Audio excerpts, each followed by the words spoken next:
साहेबांनी जय कर्नाटका असं म्हटलं होतं। याचा अर्थ शरद पवार साहेबांचं प्रेम नाही का महाराष्ट्रावर?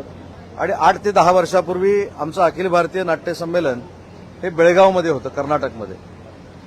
आणि आमच्याबरोबरचे अजून एक विश्वस्त आहेत, ते माननीय शरद पवार साहेब आहेत। आणि शरद पवार साहेबांच्या हस्ते अखिल भारतीय नाट्य परिषदेचं त्यावेळी उद्घाटन झालं होतं। त्यावेळी तिथं देखील भाषण संपवताना, मुलाखत संपवताना माननीय शरद पवार साहेबांनी जय कर्नाटका असं म्हटलं होतं। याचा अर्थ शरद पवार साहेबांचं प्रेम नाही का महाराष्ट्रावर? त्याच्यामुळं काही लोकांना अशा गोष्टी निर्माण करण्याची सवय आहे, पण त्याचा कसलाही परिणाम माननीय एकनाथ शिंदे साहेबांच्या कर्तृत्वावर होणार नाही, व्यक्तिमत्वावर होणार नाही। कारण एकनाथ शिंदे साहेबांना पूर्ण महाराष्ट्र ओळखतो। एकनाथ शिंदे साहेबांची काम करण्याची पद्धत अख्ख्या महाराष्ट्रानं बघितलेली आहे। त्याच्यामुळे कोणाला काहीच सापडत नाही।